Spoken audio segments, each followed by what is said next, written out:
Walk us through what you saw there, and then the throw that was. Yeah, Justin being Justin, making something happen. He obviously made a good throw, and I just, did my job as catching. But I got to be better on that play. I got to have a better play fake, so that I can, be better for the actual play, so we can get guys open. But I got to be better there. But the catch was the catch. It was cool. How did they play? How did the Falcons defense play you guys, especially the run game, different with Justin obviously being a threat as a run? Did you notice any difference in maybe the past couple of weeks? Yeah, they was mesh charging a bunch. But they was giving us a lot of space. Like I said, I got to be better in all facets of the game for myself, so that I can put us in a better situation to be better. I got to be better in the running game for my team and for the guys too. So. I just got to keep improving. But the Falcons, they did good. But some stuff out there that I got to improve on, so that we can get those extra hitting yards too. David, just to clarify on the catch play, you're saying that you should have been better on the play action before as the play was developing? Yes, I should have. I kind of just fell asleep on the detail part on it, and the play just was what the play was. So I just got to be better. Take us through what happened on your end on the interception at the end. It was a ball. It hit my hand. I could have came down and caught it, didn't catch it, and they intercepted it. David, if you guys had to play without Justin for a week or two, how different would it make the offense, given how much you guys have kind of reinvented things in the last month? It'd be very different, especially losing a guy like that, and especially losing Justin and who he is and what he means to this team and to this offense especially. Yeah, it's going to be super difficult to not have him, but, Coach gets, and, the offense, we prepare all those guys the same. So, whether it's Nate or Trev or whoever it is, we all prepared to roll, and, Justin's always ready to roll too. How big of an adjustment would it be just having to kind of change a lot of the things that you've been doing, with some of the running games stuff? Just prepare the same, really. That's really what it is, just prepare the same. Me, personally, like I said, just got to get better. I'm preparing better. Scheme, alignment, assignment, key and technique, and everything else will be fine. You're so optimistic early this season. How do you feel now with you guys where you are now?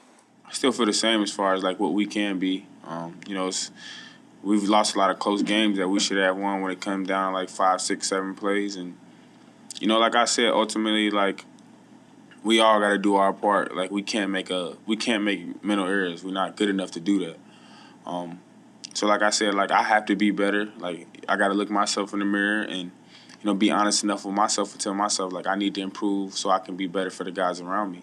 So that if we all just do our 111th, the play will work or whatever it has to come down to be, it'll be good. So I gotta start with being better myself, but I still think we got a bunch of potential as far as who we can be in the future.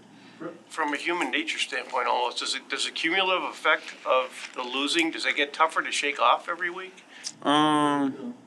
Anybody who's a competitor, you don't like losing.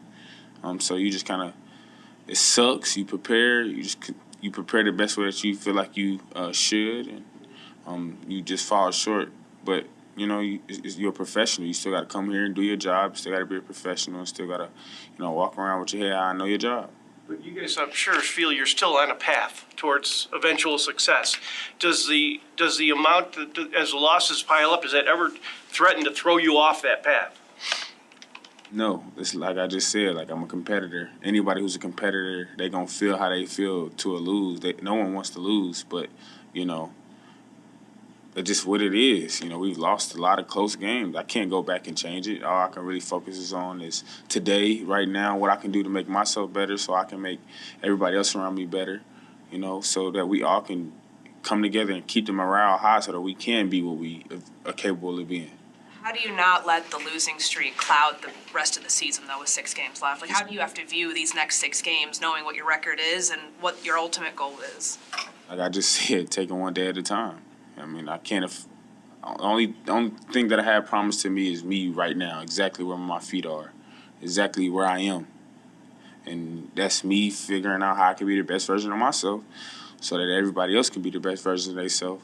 Look at myself in the mirror, point the thumb and not the finger so that, my job's taken care of so that everybody else can take care of their job, When you identify quantify the potential of this offense? What are the things you believe in most in what you guys are putting in place? Everything. Did you talk to Justin today? Yeah, How's he handling? he's great. From last night. Great. When you guys see Justin take all these hits and keep getting up, what kind of impact does his toughness have on you guys as a team? Say again? What kind of impact does Justin's toughness have on you guys as a team? Did you guys see him? It's contagious. Of course, you see your quarterback and Justin being who he is and how he carries himself every day. He's super humble kid. It's never me with him. He always trying to figure out how we can win. And you see him kind of take hits like, I look at it as like those kind of hits I take, and I know how I feel after that.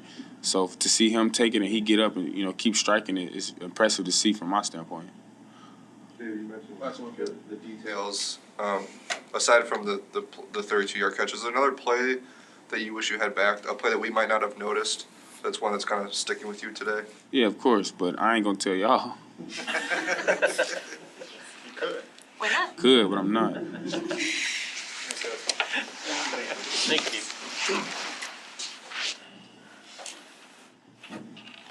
Questions? As one of the guys who's looked to as one of the foremost leaders of the team, how do you make sure that the morale doesn't dip and that the concentration stays where it needs to be, even though you guys are in a skid here? I mean, I feel like winning is like an extrinsic motivation. Like, you got to have something in you for you to play this game, go through the ups and downs and still be able to work hard and still be able to come to work, with a smile on your face. There's got to be some kind of intrinsic motivation, to why you play this game. And, when the season's not going your way, but you're, like, trending in the right direction, you still have faith in your team, and you just want to put the best foot forward and keep pushing, so we can go get those wins, towards the end, towards this ending stretch. But, guys here are, like, really, really eager to win, man. And that's all you can really ask for, right now. Like, guys really, really want to win here, man, and that's the most important part. Cause I've heard stories about places where it's trending in the right directions on some parts of the team, and other parts of the team don't really want to be here. But it's like everybody wants to be here, man, and everybody wants to just play and win games, man. But obviously, when we lose these close games, man, it takes a toll on you. But guys just keep pushing, guys just keep fighting. That's the type of guys we got in the building. Veteran, do you have to talk to some of the younger guys? I know a lot of these guys have come from winning programs. I know everybody, the morale is high, but do you have to kind of talk to them and kind of get them through it? I mean, yeah, sometimes, man, it's just like, man, like, what else can I do? Like, can I do more? Do I need to do a little more? Like, can I cheat it here? Like, I'm just like, bro, nah, you just gotta trust the process, man. And I catch myself doing that sometimes, too, and I had to, like, reel it back in and be like, nah, you just gotta trust the process and just keep going as a team, because the team, we forget, is it's still really new.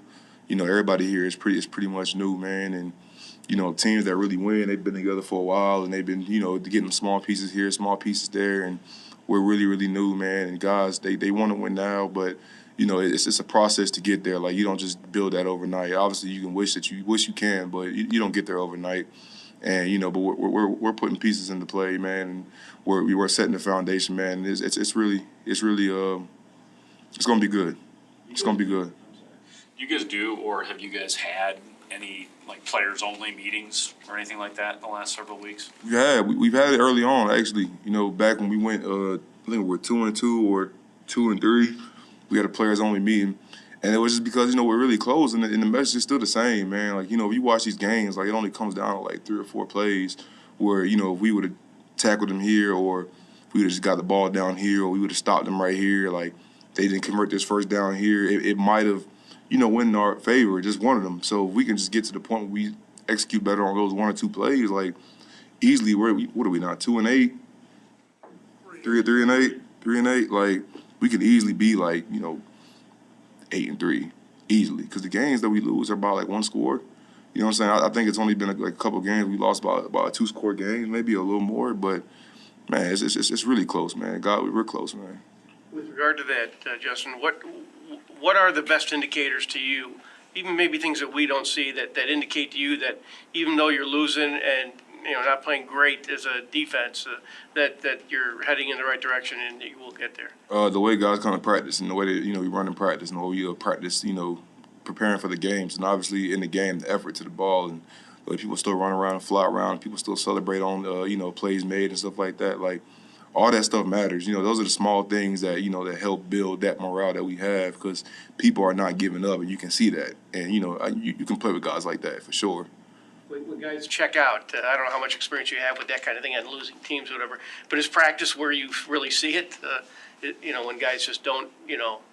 Yeah, I haven't been around that, so but I'm pretty sure. You know, it's just, you know, when things don't go your way, you know, guys kind of tend to go off on their own and kind of like, you know, they just be by themselves all the time, and that's not really what you want. You know, guys here are still, you know, in groups collectively, like we're still together. Offensive guys still mess with the defensive guys still mess with the offensive guys. We still, you know, fool around with the special team guys. Like we're still the same team as we were when we started the season that we are now. You know, we're just trying to figure a couple things out. After Robert and Roquan were traded, how much of a concerted effort did you make to like kind of show more leadership to the team? I know the guys kind of gravitate to you anyway, but did you kind of say like to yourself, I need to show more leadership now with that void?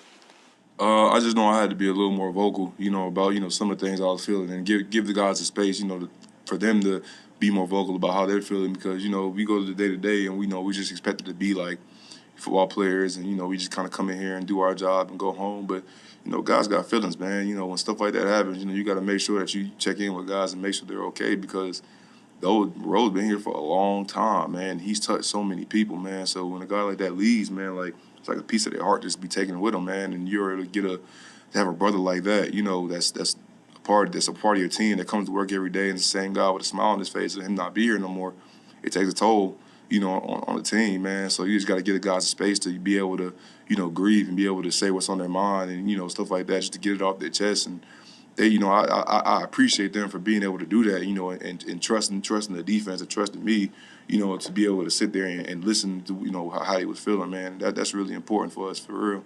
The Jets stadium's got that slit film turf that the union has said they don't like. Yeah. What was it like when you were in the stadium earlier this year against the Giants, and do you notice any difference, and do you have concerns about it? You just got to really watch your footing when you're out there. For one, I know for me the biggest impact that I feel from the turf is that basically the day after the game, like my knees swell up, and it really starts, you know, getting like kind of painful. You start feeling it in your hips because you're playing on hard surface and stuff like that. So the recovery time is just greater. You got to do a lot more to get ready for the game, and you know that also eats into other things that you're trying to do. You know, obviously to get ready for the game, but you're doing extra to take care of your legs because, you know, the toll it took on the turf. So Is some turf better than others? yeah, but nah, not really. It's pretty much the same effect. You know, you still have, you know, the information going on in the knees and ankles and the joints. You know, obviously they're taking the load when you're playing and stuff like that. And you know, obviously, you know, for the guys who, you know, whose joints have given out, you know, trying to play, you know, I feel like it's really sad, honestly, when you think about it, man. But yeah, it's really not good for us. Justin, as a defender and as Justin Fields' teammate, what goes through your mind when you see him take these big hits that you guys have gotten flagged for against other quarterbacks and he doesn't get the call? Man, that's tough, man. Like we're not supposed to say anything about it, you know, but it's tough, bro. Like it's tough. It's just tough. I know he plays a different position, but what's something that's left an impression on you about Brisker? Brisker? Oh, he a dog. I like Brisker. For real. I think once you know, he's playing pretty good, you know, this year, but in the coming years, man. Yeah. What gives you that feeling? Just the way he goes about his business. Like he walks around the building like he never doesn't have his iPad, for one. You know, two, like when we talk, you know, he's always talking about football, you know, whether it's us or whether it's Penn State or whether it's how trash NC State is or whatever. Like it's just it's always something, you know, about football, man. And he just, like, win or lose, like he's always smiling, man. And you know, you can tell that he plays at a speed, you know, that a lot of rookies don't play with when they come in here. Him and Jack Sanborn both play with a speed that you don't really see, you know, rookies play with, you know, when they first come in. I know I sure didn't when I came in. So, you know, for me to see that, you know, I've only seen that one time in my career, you know, guys like that, and I seen it with Derwin.